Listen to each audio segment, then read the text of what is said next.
நூற்றுக்கு அதிபதியினுடைய விசுவாசத்தை குறித்து நம்ம சில காரியங்களை தியானிக்க போறோம். படிச்சிருப்பீங்க, நிறைய கேட்டிருப்பீங்க. ஹல்லேலூயா. ஆனாலும் இன்றைக்கும் இந்த வார்த்தைகள் மீண்டும் நம்ம தியானிக்கும் பொழுது நம்முடைய விசுவாசத்தை பலப்படுத்தும் சொல்லி கர்த்தருக்குள்ள நான் உறுதியா நம்புறேன். ஹல்லேலூயா. 7வது அதிகாரத்தை நம்ம வாசிக்கிறோம். அவர் தம்முடைய வார்த்தைகளை எல்லாம் ஜனங்களுடனே காதுகள் கேட்கும்படி சொல்லி முடித்த பின்பு கப்பர்நகூமுக்கு போனார். இந்த சீன் நடக்கிற இடம் எங்கன்னா கப்பர்நகூம்லதான் இந்த காட்சி நடக்குது. அங்கே 100க்கு அதிபதியாக ஒருவனுக்கு பிரியமான வேலைக்காரன் வியாதிப்பட்டு மரண அவஸ்தையா இருந்தான். ஹல்லேலூயா. 100க்கு அதிபதி, செஞ்சுரியன் அப்படின்னு சொல்லி ஆங்கிலத்தை சொல்றாங்க. Roman Centurion. அவன் ஒரு யூதன் கிடையாது, ஒரு புறஜாதி, ஜென்டைல், ஒரு புறஜாதியை சார்ந்த ரோமனாய் அவன் இருக்கிறான். 100க்கு அதிபதி. ஒரு சின்ன ஆர்மி, ஒரு 100 பேர் கொண்ட ஒரு ஆர்மிக்கா ஒரு ஹெட். அந்த செஞ்சுரியன்ங்கிற மனிதன் அதுதான் அந்த 100 பேருக்கு தலைவனா இருக்கிற ஒரு மனுஷன். ஹல்லேலூயா. அப்ப என்ன அங்க நடக்குதுன்னா, ஒருவனுக்கு அவனுடைய அங்கே 100க்கு அதிபதியாக ஒருவனுக்கு பிரியமான வேலைக்காரன், அவன் வீட்டுல ஒரு வேலைக்காரன் இருக்கிறான். அவன் வியாதிப்பட்டு மரண அவஸ்தையா இருந்தான். மரண அவஸ்தை, சாக போறான். எப்படியும் எந்த நேரத்துல வேணா செத்துடலாம் அப்படின்ற ஒரு நிலைமை. வேலைக்காரனுக்கு எப்படிப்பட்ட நிலைமை? ரொம்ப ரொம்ப சீரியஸான ஒரு நிலைமையில இருக்காரு. எந்த நேரத்துல வேணாலும் மரணம் நேரிடலாம் அப்படின்றதான் அந்த வேலைக்காரனுடைய ஒரு நிலைமை. அப்ப அவன் இயேசுவை குறித்து கேள்விப்பட்ட பொழுது அவர் தன் வேலைக்காரனை குணமாக்க வேண்டும் என்று அவரை வேண்டிக் கொள்ளும்படி யூதருடைய மூப்பரை அவரிடத்தில் அனுப்பினார்.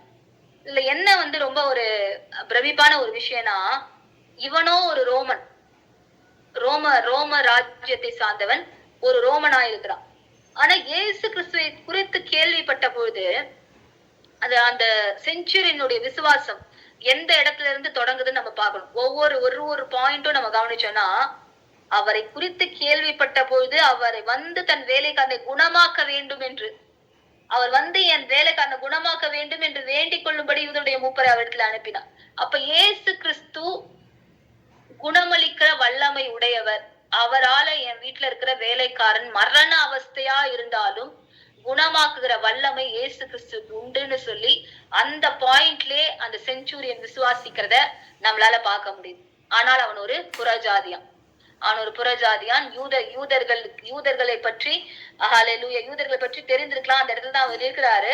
ஆனாலும் இயேசு கிறிஸ்து இதை செய்ய வல்லவர்னு சொல்ற நம்பிக்கை அவருக்குள்ள எப்படி வந்ததுன்னு நமக்கு தெரியல. ஆனா அவர் நம்புகிறார். அவர் என் வேலைக்காரனை குணமாக்கும். அதுவும் சாதாரண ஒரு வியாதிதான் கூட பரவாயில்ல.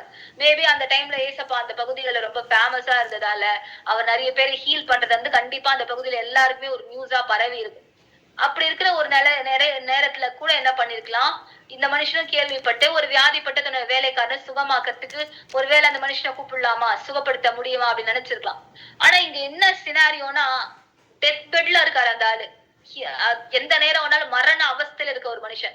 எப்பவுமே நார்மலா சிக்கா இருக்கிறத விட ரொம்ப சீரியஸா இருக்காங்க, மறிக்கிற நிலைமையில இருக்காங்கன்னா எல்லாருடைய நம்பிக்கையுமே கொஞ்சம் தள்ளாடிக்கிட்டு தான் இருக்கும். அப்ப இவன் ஒரு புறஜாதியானா இருக்கும்போது இயேசு கிறிஸ்து எல்லாரையும் குணமாக்குவாராமே, சரி அவர் குணமாக்க வரா பாக்கலாம் அப்படின்ற ஒரு அப்படின்னு யோசிக்கிற அளவுக்கு கூட அந்த அவரோட வேலைக்காரன் இல்ல. ஏன்னா அவன் ரொம்ப ரொம்ப மோசமான நிலையில இருக்கான். அப்ப அந்த டெத் பெட்ல இருந்தா கூட இயேசு கிறிஸ்துவால குணமாக்க முடியும் என்ற ஒரு விசுவாசம் இன்றைக்கு நமக்கு கூட அப்படி ஒரு விசுவாசம் இருக்கான்னு எனக்கு தெரியல. ஒருவேளை ஒரு டெத் பெட்ல ஒருத்தர் இருந்தா கூட பேசுவோம், நம்ம எல்லாமே சொல்லுவோம். பட் ரியாலிட்டியில நடக்கும் பொழுது அதை விசுவாசிக்கிற பலன் நமக்குள்ள இருக்கான்னு அப்படின்றது ஒரு சந்தேகம் தான். உடனே நமக்குள்ள ஃபர்ஸ்ட் என்ன வரும்? ஒரு பயம், ஒரு சந்தேகம் தான் முதல்ல வரும். நல்லா வேதத்தை வாசிப்போம், நல்லா வார்த்தைய ப்ரீச் பண்ணுவோம், வார்த்தை ப்ரீச்சிங்க கேட்போம், மற்றவங்களுக்கு சொல்லுவோம், எல்லாம் பண்ணுவோம். ஆனா நமக்குன்னு வரும்பொழுது அந்த விசுவாசம் நமக்குள்ள இருக்குதா? ஆனா அந்த ரோமன் ஆகிய அந்த புறஜாதியான மனிதனுக்குள்ள அந்த விசுவாசம் இருந்திருக்கு பாருங்க. ஏன்னா அதனோட கண்டினியூஷன்ல தான் நான் வாசிச்சேன். இந்த ஒரு சீன் முடியற அடுத்த சீன்ல தான் நாயின் ஊர் விதவையோட சீனே வருது. மரித்தவளாகி அவனுடைய மகனை எழுப்புகிற அந்த சீன் அங்கதான் வருது. சோ இந்த ஆளுக்குள்ள எப்படி ஒரு சாகர நிலைமையில இருக்கிற ஒரு மனுஷனை கூட இயேசு கிறிஸ்துவால உயிர்ப்பிக்க முடியும் என்ற ஒரு நம்பிக்கை வந்தது. சோ அந்த இடத்துல இவருடைய விசுவாசம் துவங்குகிறத நம்மள பாக்குறோம். அப்புறம் அவர்கள் இயேசுவிடத்திலே அவரை கருத்தாய் வேண்டிக் கொண்டு நீர் இந்த தயவு செய்கிறதுக்கு அவன் பாத்திரனா இருக்கிறான். இப்ப யாரு ரெக்கமெண்ட் பண்றாங்கன்னா, யூதருடைய மூப்பர்கள் ஏசப்பா கிட்ட ரெக்கமெண்ட் பண்றாங்க. என்னன்னு, நீங்க வாங்க அவனோட வேலைக்காரனை கொஞ்சம் சுகமாக்குங்க, ஏன்னா உங்களுக்கு ஒரு இம்பார்ட்டன்ட் இன்விடேஷன் வந்திருக்கு. ஏன் அவ்வளவு நான் செய்யணும் அப்படின்னு கூட நீங்க யோசிக்க வேணாம். ஏன்னா இவன் நம்ம தயவு செய்யறதுக்கு இவன் பாத்திரனா இருக்கிறான். ஏன்னா என்ன பண்ணானா, அவன் நம்முடைய ஜனத்தை நேசிக்கிறான், நமக்கு ஒரு ஜபாலயத்தை கட்டினான். இவனோ ஒரு ரோமன், ஆனா யூதர்களுக்கு ஒரு ஜபாலயத்தை கட்டி கொடுத்திருக்கானோ. அதனால இப்ப யார் வந்து ரெக்கமெண்ட் பண்றாங்க? மூப்பர்களே வந்து ஏசப்பா கிட்ட ரெக்கமெண்ட் பண்றாங்க. நம்ம ஜனத்தை நேசிக்கிறான், இவன் ரோமன் தான், நம்ம ஜனத்தை நேசிக்கிறான், ஒரு சர்ச்சு நமக்கு ஒரு ஆலயத்தை ஒண்ணு கட்டி கொடுத்திருக்கான். அதனால ஏசு கிறிஸ்துவே, இன்னைக்கு உங்களுக்கு எவ்வளவு வேணா வேலை இருக்கட்டும், இன்னைக்கு எவ்வளவு பேரை உங்களுக்கு சுகப்படுத்த வேண்டி இருக்கலாம், உங்களுக்கு நிறைய டிராவலிங் இருக்கலாம், நீங்க நடந்து வேற ஊருக்கு போக வேண்டியது இருக்கலாம், நீங்க நிறைய இன்னும் ப்ரீச் பண்ண வேண்டியது இருக்கலாம், இன்னைக்கு உங்களுக்கு நிறைய ஒரு பெரிய ஸ்கெடியூலே இருக்கும். ஆனா உங்களுக்கு முக்கியமான ஒரு காரியத்தை நாங்க கொடுக்குறோம், போய் அந்த ரோமன் செஞ்சுரியனோட வேலைக்காரனை எப்படியாவது குணமாக்குங்க. ஏன்னா இவன் நமக்கு நிறைய பண்ணிருக்கான், ஏன்னா நமக்கு ஒரு சர்ச்சை கட்டி கொடுத்துருக்கான், அந்த அளவுக்கு நல்லவன் அவன் நம்ம தயவு செய்து பாத்திரமா இருக்கான். அதனால இயேசு கிறிஸ்து எப்படியாவது கொஞ்சம் நேரத்தை ஒதுக்கி போய் அவனை பாத்துடுங்க அப்படின்னு சொல்லி மூப்பர்கள் வந்து இப்ப ரெக்கமெண்ட் பண்றாங்க. அந்த இடத்துல என்ன நடக்குது? அப்போது இயேசு அவர்கள் உடனே கூட போனார். ஏசப்பா ஒண்ணுமே சொன்ன மாதிரியே போடல, இல்ல நான் வரல அப்படிலாம் ஒண்ணுமே சொல்லல. ஏசு அவர்களுடனே கூட போனார். உடனே போயிட்டார் ஏசப்பா. வீட்டுக்கு சமீபமான பொழுது, வீட்டுக்கு கொஞ்சம் தான் இன்னும் டிஸ்டன்ஸ் இருக்கு, வீட்டுக்கு இன்னும் கொஞ்சம் தான் டிஸ்டன்ஸ் இருக்கு. அந்த நேரத்துல 100க்கு அதிபதி தன் சிநேகிதரை நோக்கி, முதல்ல இவரை மூப்பர்கள்லாம் அனுப்பிச்சிட்டாரு, போய் கொஞ்சம் ஏசு கிறிஸ்துவ கூட்டிட்டு வாங்க, எப்படியாவது என் வேலைக்காரன், ரொம்ப எனக்கு பிரியமான வேலைக்காரன், அவன் சாகு கிடக்குறான், எப்படியாவது இந்த குணப்படுத்த சொல்லுங்க அப்படின்னு அனுப்பிட்டாரு. ஆனா அந்த கேப்புக்குள்ள இந்த மனுஷனுக்கு என்ன நடந்ததுன்னு தெரியல. 100க்கு அதிபதி தன் சிநேகிதரை நோக்கி, அதுக்குள்ள வந்து சிநேகிதரை நோக்கி, நீங்கள் அவரிடத்தில் போய், இந்த இன்பிட்வீன் டைம் கேப்ல ஏதோ ஒண்ணு நடந்திருக்கு, இவருக்குள்ள ஒரு காரியம் ஏதோ ஒண்ணு இந்த செஞ்சுரியனுக்குள்ள நடந்திருக்கு. அது என்ன நம்ம பார்ப்போம். அப்ப 100க்கு அதிபதி தன் சிநேகிதரை நோக்கி, நீங்கள் அவரிடத்தில் போய், ஆண்டவரே நீர் வருத்தப்பட வேண்டாம், ஆண்டவரே நீ வருத்தப்பட வேண்டாம், நீர் என் வீட்டு வாசலுக்குள் பிரவேசிக்க நான் பாத்திரன் அல்ல. எப்படியும் இவருக்கு கொஞ்சம் செய்தி வந்திருக்கும், கொஞ்சம் கிட்ட வந்துட்டாரு ஏசு கிறிஸ்து, இன்னும் கொஞ்ச நேரத்துல வீட்டுக்கு வந்துருவாருன்ற செய்தி எல்லாம் இவருக்கு வந்திருக்கும் எப்படியும். அதுக்குள்ள வேகமா அவங்களை சந்திக்கும்படியா ஒரு ஆள் அனுப்புறாரு. யாரு? பிரெண்ட்ஸ் அனுப்புறாரு, சிநேகிதர் அனுப்புறாரு. போயிட்டு அவர்கிட்ட சொல்லுங்க, இந்த மாதிரி ஆண்டவரே நீங்க வருத்தப்படாதீங்க, என் வீட்டுக்கு வரணும்னு சொல்லி கஷ்டப்படாதீங்க, என் வீட்டுக்குள்ள நீங்க வர்றதுக்கு எனக்கு என்ன தகுதி இருக்கு? இவன் ஒரு ரோமனா இருந்தும் இயேசு கிறிஸ்து மேல வைத்திருந்த கனமும் மரியாதையும் எவ்வளவு பெருசா இருக்கு பாருங்க. அதனாலதான் ஏசப்பா நிறைய இடத்துல கானானிய ஸ்திரியா பார்க்கும்பொழுது, ரோமர்களை பார்க்கும்பொழுது ஆண்டவர் சொல்றாரு, இவர்களை போல விசுவாசத்தை நான் வந்து இஸ்ரவேல் கூட நான் பார்க்கல. ஏன்னா இவங்க அவ்வளவு கனப்படுத்துறாங்க அவரை. என்ன சொல்றாரு? நீங்க என் வீட்டுக்குள்ள வர்றதுக்கு நான் பாத்திரமான்னு இல்லைங்க. யூதர்கள்லாம் ஏசப்பா போட்டு என்னென்னோ பேசினாங்க, பரிசேயன் ஒண்ணு பேசுவான், சதுசேயர் ஒண்ணு பேசுவாங்க, என்னென்னவோ நடக்கும். ஆனா ரோமனாகி இவர் சொல்றாரு, நீங்க என் வீட்டுக்கு வரதுக்கு எனக்கு என்ன தகுதி இருக்கு? நீங்க என் வீட்டுக்கு வரதுக்கு எனக்கு என்னங்க தகுதி இருக்கு? இப்ப பிரசிடென்ட் ஆஃப் இந்தியா திடீர்னு சும்மா உங்களை மீட் பண்றதுக்கு வர ஒரு ரீசனும் இல்லை அப்படின்னு வந்தா, நீங்க வர அளவுக்கு நான் என்ன தகுதியா பண்ணிட்டேன் அப்படின்னு நம்ம கேட்போம்ல. அது மாதிரி இந்த மனுஷன் நினைக்கிறாரு, நீங்க என் வீட்டுக்குள்ள வர அளவுக்கு எனக்கு என்னங்க அவ்வளவு உயர்வா வந்து என்ன பண்றாரு ஏசப்பா பாக்குறாரு. அடுத்த சென்டென்ஸ்ல, நீர் என் வீட்டு வாசலுக்குள் பிரவேசிக்க நான் பாத்திரன் அல்ல, நான் உம்மிடத்தில் வரவும் என்னை பார்த்திருந்தாங்க என்னவில்லை. இது எப்படிப்பட்ட ஒரு தாழ்மனே சொல்ல தெரியல. நீங்க என் வீட்டுக்குள்ள வர்றதுக்கும் எனக்கு தகுதி இல்ல, நான் உங்களை மீட் பண்றதுக்கு கூட எனக்கு தகுதி இல்ல. எவ்வளவு கனம், எவ்வளவு மரியாதை, எப்படி பண்ண. இன்னைக்கு நம்ம ஏசப்பாவை எப்படி மதிக்கிறோம்? நம்ம ஏசப்பாவை எப்படி கனப்படுத்துறோம்? எல்லா சர்ச்ல இருக்க பாஸ்டர்ஸும் புலம்பிட்டே இருப்பாங்க, நேரத்துக்கு சர்ச்சுக்கு வாங்க, நேரத்துக்கு சர்ச்சுக்கு வாங்க, நேரத்துக்கு சர்ச்சுக்கு வாங்க அப்படின்னு சொல்லி. ஆனா நம்ம இஷ்டம் போலதான் போவோம். பாஸ்டர்ஸ் சொல்றது ஒரு பக்கம் இருக்கட்டும், அது தேவனை ஆராதிக்கிற ஒரு இடமாச்சு, அவரை கனப்படுத்த வேண்டிய ஒரு இடமாச்சு. அந்த இடத்துக்கு 5 நிமிஷத்துக்கு முன்னாடி நம்ம போனோம். 8 மணிக்கு ஆராதனா 7:55க்கு நான் போவேன் அப்படின்ற ஒரு தேவனை கனப்படுத்துகிற ஒரு ரொம்ப பேசிக்கான ஒரு மரியாதையை பத்தி நான் பேசுறேன். சர்ச்சுக்கு டைமுக்கு போறது, அத கூட நம்ம என்ன பண்ண மாட்டோம், நம்ம செய்ய மாட்டோம்.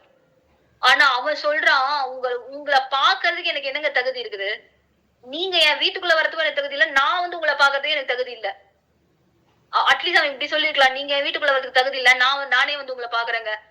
அதுக்கும் எனக்கு தகுதி இல்ல. தன்னை அவ்வளவாய் ஆண்டவருக்கு முன்பதாக தாழ்மைப்படுத்துகிறத பார்க்க முடியும். அதுக்குள்ள தேவனை அவன் அவ்வளவு மேன்மையான கனமான ஒரு இடத்துல வைத்து தன்னை அவ்வளவு தாழ்ந்த நிலையில வைத்து பார்க்கறத பார்க்க முடியும். ஆனா இன்றைக்கு ஏசப்பாக்கு நம்ம கொடுக்கிற கனம் எப்படிப்பட்டதா இருக்குது நம்ம செக் பண்ணி பார்க்கணும். நம்ம எப்படி அவரை சரியாய் நம்ம கனப்படுத்துறோமா, சரியா அவரை கனப்படுத்துறோமா? இன்னைக்கு பாஸ்டர்ஸ் எல்லாம் நல்லா கனப்படுத்திடுவோம், ஊழியக்காரங்கெல்லாம் நல்லா கனப்படுத்திடுவோம். அவங்கள மரியாதை நடத்துறது, அவங்கள ரெஸ்பெக்ட் பண்றது, அவங்கள பார்த்தா பயப்படுறது, அவங்க திட்டிடுவாங்களோன்னு சொல்லி பயப்படுறது, இதெல்லாம் நல்லா பண்ணுவோம். ஆனா ஏசப்பாக்கு பயப்படுற பயம் இருக்கா? லேட்டா போறோமே, ஏசப்பா வருத்தப்படுவாரு, ஏசப்பாவை கனப்படுத்துறோமே, கனவீனப்படுத்துறோமே அப்படின்ற பயம் நமக்குள்ள இருக்கா? அந்த பயம் தான் என்ன கிடையாது, நமக்குள்ள கிடையாது. ஏன்னா அவர் எதிரில வந்து நிக்க போறது இல்ல. அந்த உணர்வு என்ன நமக்குள்ள இல்ல. அப்ப இந்த மனுஷன் சொல்றான், நானும் வந்து உங்களை பார்க்க முடியாது, நீங்களும் என்ன வந்து பார்க்காதீங்க, ரெண்டுத்துக்குமே எனக்கு தகுதி இல்ல. அப்ப அடுத்து சொல்றான், ஒரு வார்த்தை மாத்திரம் சொல்லும். இது அடுத்தது வேற லெவல் ஃபெய்த். ஃபெய்த்லயே வந்து ரொம்ப ரொம்ப உயர்வான ஒரு ஃபெய்த் இந்த செஞ்சுரியோட ஃபெய்த். ஒவ்வொருத்தரும் ஒவ்வொரு இடத்துல இந்த பலவீனமா இருக்கிறவங்க எல்லாம், வியாதியஸ்தர்கள்லாம் ஒவ்வொரு இடத்துல ஒவ்வொரு விதமான ஒரு ஃபெய்த்தை எக்ஸிபிட் பண்ணுவாங்க, வெளிக்காட்டுவாங்க. ஆனா செஞ்சுரியனோட ஃபெய்த்தோட லெவல் வந்து வேற.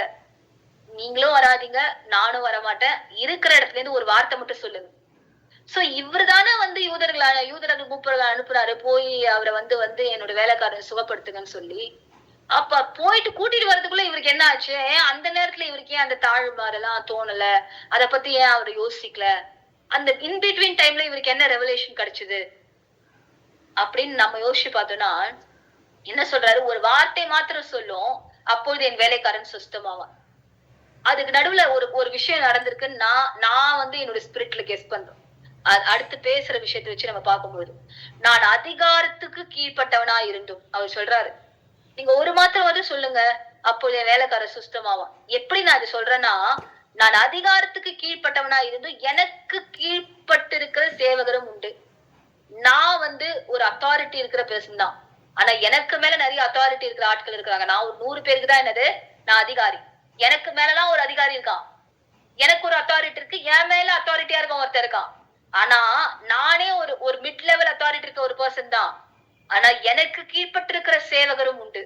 நான் ஒருவனை போவென்றால் போகிறான், மற்றொருவனை வாவென்றால் வருகிறான், என் வேலைக்காரனை இதை செய் என்றால் செய்கிறான் என்று நான் சொன்னதாக சொல்லுங்கள் என்று அவர்களை அனுப்பினான். என்ன ஒரு சூப்பரான ஒரு எக்ஸ்பிளனேஷன் கொடுக்குறான் பாருங்க. அந்த டைம் கேப்ல இதுதான் அவருடைய வாழ்க்கையில் நடந்தது. என்ன ரெவலேஷன் கிடைச்சது இவருக்கு திடீர்னு? ஏன் ஏசப்பா வழியிலே நிறுத்துறாரு, வராதீங்கன்னு சொல்றாரு அப்படின்னா, இவர் என்ன பண்ணிருப்பாரு? அந்த நேரத்துல யாரோ ஒரு வேலைக்காரனை கொஞ்சம் அதை எடுப்பா அப்படின்னு சொல்லியிருப்பாரு. அவன் எடுத்திருப்பான். நீ என்ன பண்ணு, நீ போய் இந்த வேலையை செஞ்சு முடிச்சுன்னு யாரையும் அனுப்பியிருப்பாரு, அவன் போயிருப்பான். நான் ஒரு வேலையா ஒருத்த அமிச்சானே, அவனை வந்தனா அப்படின்னு கேட்டிருப்பாரு, அவன் வந்திருப்பான். அந்த நேரத்துல இவருக்குள்ள ஒரு ரெவலேஷன் கிடைச்சிருக்கு இவருக்கு. நான் ஒரு சாதாரண அத்தாரிட்டி இருக்க ஒரு மனுஷன், போ அப்படின்ற ஒரு வார்த்தை என் வாயில இருந்து வெளியே வந்தா ஒரு மனுஷன் போறான். வா அப்படின்னு ஒரு வார்த்தை என் வாயில இருந்து வந்தா அந்த மனுஷன் வரான். செய் அப்படின்னா அந்த மனுஷன் செய்யறான். ஒரு நார்மல் அத்தாரிட்டி இருக்கிற என்னுடைய நாவிலிருந்து புறப்படுகிற ஒரு வார்த்தைக்கு உடனே ஒரு வேலை நடக்கும்னா, இவர் எவ்வளவு பெரியவர், இவர் எவ்வளவு பெரிய ஒரு தேவன். இவர் ஏன் வீட்டுக்கு வந்து என் வேலைக்காரனை சுத்தப்படுத்தணும்? இவர் இருந்த இடத்துல இருந்து சுகமாவாயாக அப்படின்னு சொன்னா நடக்காதா? இருந்த இடத்துல இருந்து இவரால் ஹீல் பண்ண முடியுமே. ஏன்னா அங்கேருந்து வார்த்தை சொன்னாலே செயல்படுமே. எப்படிப்பட்ட ஒரு ரெவலேஷன் பாத்தீங்களா? என் வார்த்தை நான் சொன்னா செயல்படுதுன்னா, அப்ப அவர் வார்த்தை செயல்படுறது எவ்வளவு அதிகமான உறுதி அப்படின்னு யூதர்களை அனுப்பிவிட்ட அந்த கேப்ல இவருக்கு என்ன கிடைச்சிருக்கு? ஒரு ரெவலேஷன் கிடைச்சிருக்கு. அதனால என்ன சொல்றாரு? இப்படி நான் சொல்ற வார்த்தைக்கே இதெல்லாம் நடக்கும்னா, அப்ப நீங்க சொல்ற வார்த்தைக்கு என்ன நடக்கும்? நீங்க சொல்ற வார்த்தைக்கு என்ன நடக்கும்? ரோமனா இருந்தும் புறஜாதியானா இருந்தும் கூட ஏசு கிறிஸ்துவோடைய வல்லமையை உணர்ந்தவனா இருந்தான். அதனால என்ன ஆச்சு? அவனுடைய வேலைக்காரனுக்கு சுகம் கிடைச்சது. இது இயேசு இவைகளை கேட்டு அவனை குறித்து ஆச்சரியப்பட்டு, ஏசப்பாவே ஒரு நிமிஷம் ஆச்சரியப்பட்டாரு. இது என்னடா விசுவாசம் இது? நான் இது வரைக்கும் இஸ்ரவேலுக்குள்ள ஒவ்வொரு ஊரா தெருவா நான் நடக்கிறேன், ஒவ்வொரு ஊரா நடக்கிறேன், பட்டணம் விட்டு பட்டணம் போறேன், நான் ஒவ்வொரு நகரம் விட்டு இன்னொரு நகரம் போறேன், ஒரு கிராமத்தை விட்டு இன்னொரு கிராமம் போறேன், எங்கேயுமே பார்க்கலையே நான் இப்படிப்பட்ட விசுவாசத்தை. என்ன விசுவாசம் இது? ஏன்னா இது வரைக்கும் யாருமே அவர்கிட்ட வந்து குஷ்டரோகிக்கிறோம் சித்தம் உண்டானா என்ன சுத்தமாக்குன்னு சொல்றோம். ஒரு வார்த்தை சொல்லுங்க, நீங்க இருக்கிற இடத்துல இருந்தே சொல்லுங்க, நான் சுகமாயிருவேன்னு சொல்லிட்டு யாருமே சொல்லல. ஏன் ஈவன் லாசரஸ், மரியாள், மார்த்தாள் கூட என்ன சொல்றாங்க? நீர் இங்க இருந்திருந்தால் என் சகோதரன் மரித்திருக்க மாட்டானே. ஒருவேளை செஞ்சுரியன் மாதிரி விசுவாசம் அவங்களுக்குள்ள இருந்தா என்ன சொல்லிருப்பாங்க? நீங்க இருந்த ஊர்ல இருந்து ஒரு வார்த்தை சொல்லியிருந்தாலே என் அண்ணன் செத்திருக்க மாட்டானே அப்படி சொல்லியிருப்பாங்கல்ல. நீர் இங்கே இருந்தீரானால் என் சகோதரன் மரித்திருக்க மாட்டானேன்றாங்க. அப்ப நீங்க பிசிக்கலி பிரசன்டா இருந்தாதான் அந்த இடத்துல நீங்க ஒரு கிரியை செய்ய முடியும்னு சொல்லி அவர்களுடைய விசுவாசம் எல்லாம் கொஞ்சம் லிமிட்டடா இருந்துச்சு. ஆனா இந்த செஞ்சுரியுடைய விசுவாசம் ஒரு அன்லிமிட்டெட். நீங்க பிசிக்கலி பிரசன்டே ஆக வேணாம், இருந்த இடத்துல இருந்து ஒரே ஒரு வார்த்தை சொல்லுங்க, என் வேலைக்காரன் சுகமாவான் அப்படின்ற. அப்ப இன்னைக்கு நம்முடைய வாழ்க்கையில நம்மளுடைய விசுவாசம் எவ்வளவு பலம் உள்ளதா இருக்குது. ஒரே ஒரு வார்த்தை சொன்னாலே போதுமே. அந்த ஒரு வார்த்தைனால என்ன ஆகுமா? மரண அவஸ்தையா இருக்கிறவன் என்ன பண்றான்? சுகம் அடைறான். ஏசப்பா ஆச்சரியப்பட்டு, இஸ்ரவேலருக்குள்ளும் நான் இப்படிப்பட்ட விசுவாசத்தை காணவில்லை என்று உங்களுக்கு சொல்லுகிறேன் என்றார். நீ கிறிஸ்டியனா இருக்கிறதுனால உனக்கு விசுவாசம் வந்துடாது. நீ கிறிஸ்டியனா இருக்கிறதுனால உனக்கு விசுவாசம், நீ விசுவாசி என்ற பேரு இருக்கிறதால நம்ம விசுவாசி ஆயிட முடியாது. என்ன நமக்கெல்லாம் பேரு believers, but we don't believe most of the time. We all are called விசுவாசிகள். ஆனா பல நேரங்கள் நமக்கு விசுவாசமே இருக்கிறது. ஆனா திடீர்னு பாருங்க, ஒரு சபைக்குள்ள ஒரு புறஜாதி மனுஷன் வருவான், ஒரு மனுஷி வருவாங்க, பட்டுன்னு பெரிய வியாதில இருந்து கூட சுகமாயிட்டு போயிருவாங்க. எப்படி நடந்தது? அவங்க அவ்வளோ வந்து மும்முரமா தீவிரமா இயேசு கிறிஸ்துவனை சுகப்படுத்துவார்னு சொல்லி வந்து டக்குன்னு சுகத்தை வாங்கிட்டு போயிருவாங்க, டக்குன்னு அற்புதத்தை வாங்கிட்டு போயிருவாங்க. அவ்வளவு பீக்ல இருக்கும் அவங்களோட விசுவாசம். ஆனா நம்ம வருஷ கணக்கா உட்கார்ந்துட்டு இருப்போம். பல பிரசங்கம், பல வேர்ட் ஆஃப் காட் எல்லாத்தையும் கேட்டு கேட்டு மண்டையில நல்லா சேமிச்சு வச்சிருப்போம் எல்லாத்தையும். ஆனா ரைட் டைம்ல அது தேவைப்படுற நேரத்துல அந்த விசுவாசம் நமக்குள்ள இருக்கான்னு பார்த்தா அப்பதான் இருக்கிறதுலே நல்லா வந்து பயந்து போய் அவிசுவாசத்துல ஐயோ அம்மான்னு கத்துற அளவுக்கு நம்மளுடைய விசுவாசம் வரும். அப்ப இஸ்ரவேலுக்குள்ள கூட நான் இப்படிப்பட்ட விசுவாசத்தை பார்க்கல அப்படின்னு சொல்றாரு. இயேசு கிறிஸ்துவை ஆச்சரியப்படுத்தின ஒரு விசுவாசம். அனுப்பப்பட்டவர்கள் வீட்டுக்கு திரும்பி வந்த போது வியாதியாய் கிடந்த வேலைக்காரன் சுகமடைந்திருக்கிறதை கண்டார்கள். இங்க டோட்டலா இந்த இதுல படிச்சதுல இவன் போய் பேசுறது மட்டும் தான் கொடுத்திருக்கே தவிர அவர் ஏதாவது சொன்னாருன்னு கூட ஒண்ணுமே சொல்லல. அத கொடுத்திருக்கா. உடனே இயேசு கிறிஸ்து நின்று கொண்டு தன் கைகளை செஞ்சுரியனுடைய வீட்டிற்கு நேராக நீட்டி வேலைக்காரனை சுத்தமாவாயாக அப்படின்னு சொன்னாரு. அப்படி எதுவுமே போட்டுலாங்க. இல்ல I am sending my word, B healed அப்படிலாம் எதுவுமே சொல்ல. நானும் திரும்பி ஏதாவது சின்ன ஒரு வார்த்தையாவது போட்டிருக்கான்னு பாக்குற, ஒண்ணுமே போடல. இயேசு இவங்களை கேட்டு அவனை குறித்து ஆச்சரியப்பட்டு திரும்பி இப்படிப்பட்ட விசுவாசத்தை பார்க்கலன்னு தான் சொல்றாரு. அனுப்பப்பட்டவர்கள் வீட்டுக்கு திரும்பி வந்து வியாதியாய் கிடந்த வேலைக்காரன் சுகம் அடைந்திருக்கிறதை கண்டார். அப்ப ஏசப்பா அந்த இடத்துல ஒண்ணுமே பண்ணல. அவனுடைய விசுவாசமே அவனுக்கு சுகத்தை கொடுத்து முடிச்சிருச்சு. என்ன நினைச்சான்? விசுவாசன்றதை விட இங்க நான் வந்து வேர்டோட பவரை நான் வந்து ஹைலைட் பண்ண நினைக்கிறேன். The power of the word, the power of the word. அததான் வந்து செஞ்சுரியன் ஃபைண்ட் அவுட் பண்ணாரு. அவருக்கு கிடைச்ச ரெவல்யூஷன் அதுதான். என் வாயில இருந்து ஒரு வார்த்தை போது அந்த வார்த்தை கிரியை செய்து. என் வார்த்தை வாயில இருந்து போன்னு சொன்னா அந்த வார்த்தை போய் கிரியை செய்து. என் வாயில இருந்து வான்னு சொன்னா அந்த வார்த்தை கிரியை செய்து. என் வாயில இருந்து செய்யுன்னு சொன்னா அந்த வார்த்தை கிரியை செய்து. அப்ப இவர் வாயில இருந்து வர்ற வார்த்தைக்கு எவ்வளவு பவர் இருக்கும். நம்ம இந்த நாட்கள்ல வேர்ட் ஆஃப் காட பத்தி பாத்துட்டு இருக்கோம், வேதத்தை பத்தி. The power of the word. அதுதான் ஆண்டவர் சொல்றாரு, நான் அனுப்பின வார்த்தை சொல்லிய காரியமாய் முடியாமல் என்னிடத்திலே வெறுமையாய் திரும்புவது இல்லை. அதுதான் ஆண்டவர் சொல்றாரு. வெறுமையா என்கிட்ட திரும்பாது. வெறுமையா திரும்புறதுக்கு அவர் நம்மள மாதிரி மனுஷன் கிடையாது. ஏதோ ஒண்ணு பேசிட்டு இருக்கிறது. Today I read something which was very ரொம்ப பயங்கரமா இருந்தது படிக்கிறது. ஒரு தேவ மனுஷன் எழுதியிருந்தாரு இப்படி. அதாவது ஏசப்பா ஹியூமன் மனிதனாய் அவர் உருவாக்கப்பட்டு அவருக்குள்ள டிவைன் நேச்சரை ஊற்றினாராம் பிதாவாகிய தேவன். புரியுதா உங்களுக்கு? he is human, he is God. he is fully human, he is fully God ன்னு சொல்லுவாங்க. நமக்காக மாம்சமாய் உருவாக்கப்பட்டு அவர் உள்ளூர என்ன பண்ணாராம் பிதாவாகிய தேவன் டிவைன் நேச்சரை உள்ள ஊற்றினாராம். சோ he is just வெளியே பார்த்தா மாம்சமானவர் அவர், ஆனால் உள்ளூர தேவனுடைய நேச்சரை, கடவுளோட நேச்சரை உள்ள சுமந்து கொண்டிருந்தார். அப்ப அவர் வாயிலிருந்து புறப்பட்ட ஒவ்வொரு வார்த்தையுமே எப்படி என்ன இருக்கு, அவர் வாழ்ந்த நாட்களிலே, அவர் போன இடங்களிலே அவர் சொன்ன வார்த்தையெல்லாம் அப்படியே நடந்திருக்குது, அப்படியே நடந்திருக்குது. அந்த வேத வார்த்தைகள் தான் இன்றைக்கு நம்ம வாசித்துக் கொண்டிருக்கோம். அதே வேத வார்த்தைகள் தான் நம்ம இன்னைக்கு வாசிச்சுட்டு இருக்கோம். நம்மளுடைய விசுவாசம் பலப்படணும்னா நம்ம அது எப்படி இந்த செஞ்சுரியனுக்குள்ள வந்த இந்த ரெவலேஷன் நமக்கு இன்னைக்கு கிடைச்சிருக்கு. அந்த ரெவலேஷன், அந்த ஒரே ஒரு வார்த்தை என்ன பண்ண முடியும்? எல்லாவற்றையும் மாற்ற முடியும். இது ஒரு வார்த்தை சொல்லும், ஒரு வார்த்தை மாத்திரம் சொல்லும் அப்படின்னா, that one word changed the life of that centurion's servant. Hallelujah. ஆனா அடிப்படையில் அந்த அந்த அந்த மனிதன் அவன் வேலைக்காரனை நேசிக்கிறவனா இருந்திருக்கான். ஒரு மோஸ்ட்லி வேலைக்காரர்கள் அந்த நாட்கள் அடிமைகளா தான் இருந்திருப்பாங்க, ஸ்லேவ்ஸா தான் இருந்திருப்பாங்க. ஆனால் அப்படிப்பட்ட ஒரு மனுஷனுடைய சுகத்தை தேடின ஒரு நல்ல மனிதனாய் அவன் இருந்திருக்கான். அப்போ ஒரு நீதி உள்ள மனிதனாய் நின்று கர்த்தரிடத்துல இருந்து ஒரு வார்த்தையை கேட்டால், அந்த ஒரே ஒரு வார்த்தை கிடைத்தால் போதும், நம்முடைய வாழ்க்கை என்ன ஆயிடும்? மாறிவிடும். சோ நம்ம வேத புத்தகத்தை பக்கம் பக்கமா வாசிக்கிறோமா? அதெல்லாம் தாண்டி நம்ம வாசிக்கணும். ஒரு வருஷத்துல ஃபுல்லா படிச்சு முடிக்கணும், அது ரொம்ப முக்கியமான விஷயம் தான், அது செய்ய வேண்டிய ஒரு விஷயம் தான்.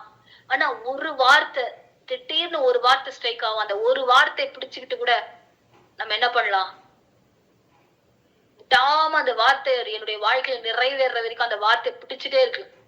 ஆண்டவரே, இந்த ஒரு வார்த்தை போதும் ஆண்டவரே, இந்த ஒரு வார்த்தை என்னோட வாழ்க்கையில் நிறைவேற்றும் ஆண்டவரே. ஆண்டவரே, இந்த ஒரு வார்த்தை நிறைவேற்று, இந்த ஒரு வார்த்தை நிறைவேற்றும், இந்த ஒரு வார்த்தை என்னுடைய வாழ்க்கைக்குள்ள நிறைவேறட்டும், என்னுடைய ஆவிக்குரிய வாழ்க்கையில் நிறைவேறட்டும். செஞ்சுரியனுக்கு ஒரு வார்த்தை சொல்லுங்க அப்படின்னா அந்த ஒரு வார்த்தை கூட அவர் சொல்லல, ஆனா சுகம் கிடைச்சிருச்சு. எப்படி நடந்துச்சு? விசுவாசம் புறப்பட்டு போய் விசுவாசமே கிரியை செய்து விசுவாசமே சுகத்தை எடுத்து கொண்டு வேலைக்காரன் மேல வைத்து அவனை பிழைக்க வச்சிருச்சு. இங்க எனக்கு தெரிஞ்சு ஏசப்பாவோட ஒரு வார்த்தை கிரியை செய்யல, செஞ்சுரியனோட ஒரு வார்த்தை தான் கிரியை செஞ்சு. ஒரு வார்த்தை மாத்திரம் சொல்லும் அப்படின்னு ஆண்டு நினைச்சிருப்பாரு. நான் ஒரு வார்த்தை கூட சொல்ல வேண்டாம், நீ சொன்ன வார்த்தையே சுகத்தை கொடுக்கட்டும். நீர் வருகிறதுக்கு என் வீடு பாத்திரமா இல்ல, நான் உங்களிடத்தே வர்றதுக்கோ நான் பாத்திரமா ஃபீல் பண்ணல, நீங்க ஒரு வார்த்தை சொல்லுங்கன்னு சொல்லி செஞ்சுரியன் சொன்னார். ஆனா ஏசப்பா நினைச்சிருக்காரு, நான் ஒரு வார்த்தை கூட சொல்லல, நீ சொன்ன வார்த்தைகளே உனக்கு சுகத்தை கொடுக்கட்டும், நீ நினைச்சத நேரத்தை நிறைவேற்றுன்னு சொல்லி அப்படியே பிளைனா விட்டுட்டார். ஹல்லேலூயா. the faith, அப்படி அந்த அவருடைய வார்த்தையினுடைய வல்லமையை தான் இந்த இடத்துல என்ன பண்ணிருக்காரு, அந்த ரோம மனிதர் ரியலைஸ் பண்ணி அவருக்கு கிடைச்ச ஒரு வெளிப்பாடு. வார்த்தை வார்த்தை வார்த்தை. ஹல்லேலூயா. வார்த்தையை பிடித்து கொண்டு, ஆமென். இந்த பகுதியை நம்ம நிறைய வாட்டி படிச்சிருக்கோம். இந்த ஒரு ஹீலிங் ஒண்ணு நடக்குதுன்னா, ஏசப்பா வந்தாரு, அவங்க நின்னாங்க, கண்ணு மேல கைய வச்சாரு, கண்ணு திறந்துச்சு. அப்படி படிக்க கூடாது. என்ன நடக்குது அங்க உட்காந்து கொஞ்சம் யோசிக்கணும். மத்ததுக்கெல்லாம் பயங்கரமா யோசிக்கிறோம்ல நம்ம. அந்த சீன்ல என்ன நடக்குது, எங்க நிக்கிறாங்க, இவர் என்ன சொல்றாரு, அவங்க என்ன சொல்றாங்க, என்ன பொசிஷன்ல நிக்கிறாங்க, என்ன வார்த்தை பேசுறாங்க, என்ன ஆக்ஷன் செய்யறாங்க, இது எல்லாவற்றையும் கவனிக்கணும். ஒரு வேதத்தை வாசிக்கிறப்போ, வேதத்தை வாசிக்கும் போது ரொம்ப கூர்மையா, ரொம்ப கூர்ந்து, ரொம்ப ஷார்ப்பா கவனித்து வாசிக்கணும். ஆனா அந்த கிருபையை யார்கிட்ட கேட்கணும்? பரிசுத்த ஆவியானவரிடத்துல கேட்கணும். இது ஏற்கனவே நான் படிச்ச பகுதி தான். ஆனா இன்னைக்கு ஏன் இப்படி ஒரு ரெவல்யூஷன் கிடைக்கணும் ஆண்டவர் எனக்கு? இதுல இருந்து எனக்கு ஒண்ணு கற்றுக் கொடுங்க, இதுல இருந்து ஏதாவது எனக்கு ஒண்ணு புதுசா கற்றுக் கொடுங்க. ரோமனா இருந்த மனுஷன் லெட்டர் பி லைட் அப்படின்னு சொன்னது லைட் உருவானதை படிச்சாரான்னு நமக்கு தெரியாது. ஏன்னா அவர் ஒரு ரோமனா இருக்கிறார். அவர் யெகோவா தேவனை வணங்குறவளா இருந்திருக்க மாட்டார். லெட் தேர் பி லைட் அப்படின்னு சொன்னப்ப வெளிச்சம் உண்டானது என்பது அவருக்கு தெரியுமான்னு தெரியாது நமக்கு. ஆனா அது கூட தெரியாத மனுஷன் வார்த்தையின் வல்லமை மேலே நம்பிக்கை கொண்டதுனால ஒரு பெரிய சுகத்தை தன் வீட்டுல இருந்த ஒரு மனிதனுக்காக பெற்றுக்கொண்டார். ஆமே. இன்னைக்கு ஏசப்பாவோட வார்த்தையின் வல்லமையை நம்ம உணர்ந்திருக்கிறோமா? நம்ம தெரிஞ்சிருக்கிறோமா? முதலாவது அவருக்கு கனத்தை கொடுத்தார். ஹல்லேலூயா. பயங்கரமா ஒரு கனத்தை கொடுத்தார். மரியாதையா ஏசப்பாவை நடத்தினார். ஆமே. அடுத்து தன்னை தாழ்மைப்படுத்தினார். தன்னை எந்த அளவுக்கு தாழ்மைப்படுத்த முடியுமோ அந்த அளவுக்கு தாழ்மைப்படுத்தினார். அடுத்தது அவருடைய வார்த்தையின் வல்லமையை உணர்ந்தார். வார்த்தையோட வல்லமையை உணர்ந்ததுனால அந்த இடத்துல ஒரு பெரிய ஒரு மிராக்கிள் நடக்கிறது நம்ம பார்க்க. மரண அவஸ்தையா இருந்தவன் சுகமடைந்த மனிதனானா. ஹல்லேலூயா. இன்னைக்கு நம்மளுடைய வாழ்க்கைக்குள்ள எப்படிப்பட்ட ஒரு அவஸ்தை இருக்குது நம்முடைய வாழ்க்கையில? அவருடைய வார்த்தையின் வல்லமை. ஹல்லேலூயா. நீங்க உட்கார்ந்து பைபிளை திறந்து நீங்க பைபிள் என் கூட பேசட்டும், இந்த வேத வார்த்தைகளை என் கூட பேசட்டும், வார்த்தை எனக்கு கொடுங்க ஆண்டவரே, என்னோடு கூட பேசுங்க ஆண்டவரே. பெரிய ஆராய்ச்சியாளர்கள் மாதிரி என்னன்னோ பெரிய பெரிய ஆழங்கள் எல்லாம் நம்ம கண்டுபிடிக்க வேணாம். அது யாரு, இது யாரு, இது என்ன, அது என்ன, அப்படியே பயங்கரமா அதெல்லாம் தெரிய வேண்டிய நேரத்துல கர்த்தர் ஆவியை நமக்கு கற்றுக் கொடுப்போம். சின்ன சின்ன ஒரு 2 வசனத்தை படிக்கிறப்ப சின்ன சின்ன விஷயத்துல அன்னைக்கு நம்ம படிச்சோம். அன்னைக்கு நம்ம ஒரு காரியத்தை தியானிச்சோம். எத்தனை பேருக்கு ஞாபகம் இருக்குது? உங்களுடைய சமூகத்திலே பரிபூர்ண ஆனந்தமும் நித்திய பேரின்பமும் உண்டு. மறந்துட்டீங்களான்னு தெரியல. ஆனா அன்னில இருந்து என்னுடைய ஆற்றுல அது எழுதப்பட்டிருக்கு. ஆமே. உங்க சமூகத்துல பரிபூர்ண ஆனந்த நித்திய பேரின்பம். அப்ப இது 2 எங்க கிடைக்கும்? அவருடைய சமூகத்துல கிடைக்கும். It is one revolution. இது ஒரு சின்ன ஒரு வெளிப்பாடு. எப்ப பார்த்தாலும் அழுது வடிஞ்சிட்டு இருக்கேன், அப்ப அவருடைய சமூகத்துல போனா பரிபூர்ண ஆனந்தமும் நித்திய பேரின்பம் கிடைக்கும். இந்த மாதிரி ஒரு சங்கீதத்தை வாசிச்சா கூட ஆண்டவரே என் கூட பேசுங்க ஆண்டவரே, அந்த வார்த்தைக்கு வல்லமை உண்டுன்னு சொல்லி நாங்க கேட்கிறோமே, இந்த சங்கீதத்துக்குள்ள இருக்கிற இந்த வார்த்தையோட வல்லமை எனக்கு வெளிப்படுத்துங்க ஆண்டவரே அப்படின்னு சொல்லி அந்த வார்த்தையின் வல்லமை அவரிடத்துல கேட்டு கேட்டு கற்றுக்கொள்ளுகிறவர்களாய் நம்ம இருப்போம். அந்த செஞ்சுரியனுக்கு கிடைச்ச அந்த வெளிப்பாடு நமக்கும் கிடைக்க, நமக்கும் கொடுக்க ஆவியானவர் உண்மை உள்ளவரா இருக்கிறார். ஹல்லேலூயா. இந்த நேரத்துல நம்ம ஒப்பு கொடுத்து ஜெபிக்கலாமா? கர்த்தர் நம்முடைய விசுவாசத்தை பலப்படுத்திட்டோம். அதே நேரத்துல கர்த்தருடைய வார்த்தையின் வல்லமையை உணர்ந்த ஒரு கூட்டமாய் நம்ம இருப்போம். ஹல்லேலூயா. அப்படி நம்ம இருந்தோம்னா என்ன தெரியுமா நடக்கும்? நம்ம போற இடத்துல எல்லாம் ஹல்லேலூயா ரீதுல்லா ஷலா மஹல்லதுரா கதேனே ஹலதுரா ஷியாதர. நான் இன்னொரு காரியத்தை ஒன்னு யோசிச்சேன். ஏசப்பாவோட வாயிலிருந்து வர்ற வார்த்தையோட வல்லமை அப்படி இருக்கும்னா, நீ போய் உன் வேதனை நீங்கி சுகமாயிரு அப்படின்னா வேதனை நீங்கிரு. ஏன்னா அவர் வாயிலிருந்து அந்த வார்த்தை வந்துச்சு. அப்ப இப்ப அவர் நம்ம நடுவுல பிசிக்கலா பிரசன்டா இல்ல, ஆனா நம்ம அவருடைய நாமத்தை பயன்படுத்துறோம். நம்ம என்ன சொல்றோம்? அப்ப நான் என்ன சொல்றேன்? இயேசு கிறிஸ்துவின் நாமத்தினாலே நீ போய் உன் வேதனை நீங்க சுகமாயிருன்னு யாரையாவது பார்த்து சொன்னா அது நடக்கணும்ல. அப்ப அதுதான் இந்த வார்த்தையின் வல்லமை. அப்ப நம்ம இன்னும் அந்த இடத்த போய் அடையல. என்னையும் சேர்த்து எல்லாரையும் சேர்த்தா சொல்றேன். நம்மளால இன்னும் என்ன பண்ண முடியல? அந்த இடத்தை ரீச் பண்ண முடியல. ஆனா நம்ம எல்லாருமே அதை ஆண்டவர் என்ன சொல்றாரு? என்னை விசுவாசிக்கிறவன் என்னிலும் பெரிதான காரியங்களை செய்வான். இப்படிப்பட்ட ஒரு தெய்வம் எங்க இருப்பாங்க? இப்ப நான் ஒரு ஆள் இருக்கேன்னா, எனக்கு ஒரு அசிஸ்டன்ட் இருக்கானா, நான் மாம்சம் என்ன நினைக்கும்? என்னை விட இவங்க பெரிய ஆயிடக்கூடாது, எப்படியாவது என்னை விட கம்மியா இருந்தது. அதுதான் மனுஷ தன்மை. என்னை விட இவங்க பயங்கரமா பண்ணிடுவாங்களோ அப்படின்னு யோசிக்கிறதா மனுஷ தன்மை. ஆனா நம்முடைய தேவன் எப்படிப்பட்டவர்? என்னை விசுவாசிக்கிறவன் என்னிலும் பெரிய காரியங்களை செய்வான்னு சொல்றாரு. இப்படிப்பட்ட ஒரு தேவன் எங்க இருப்பார்? ஆளுட. அப்ப அவர் செய்யாதத கூட நம்ம செய்ய முடிகிற வல்லமை வேத நமக்கு கொடுக்குது. வேத நமக்கு சொல்லுது, ஏசு கிறிஸ்து செய்தது தான் நீ படிக்கிற, ஆனா அவர் செய்யாதத கூட உன்னால செய்ய முடியுன்றதான் வேத நமக்கு கற்றுக் கொடுக்குது. எவ்வளவு பெரிய ஒரு பவர், எவ்வளவு பெரிய ஒரு மைட் அண்ட் அத்தாரிட்டி அது. ஏசு கிறிஸ்துவை விட பயங்கரமான காரியங்களை நம்மளால செய்ய முடியுமா? வேதம் சொல்லுகிறது, நான் சொல்ல. அப்ப நம்ம என்ன பண்ணணும்? அவருடைய நாமத்தினாலே நம்ம சொல்லுகிற காரியங்கள் ஹல்லேலூயா அது நடக்க தொடங்கணும். நம்ம எல்லாருமே அப்படி மாறிட்டா எவ்வளவு அதிகமாய் மற்ற மனிதர்களை தொட முடியும் ஈஸியா இல்ல? எவ்வளவு அதிகமாய் மனிதர்களை தேவனுடைய ராஜ்யத்தின் பக்கமா இழுத்து கொள்ள முடியும்.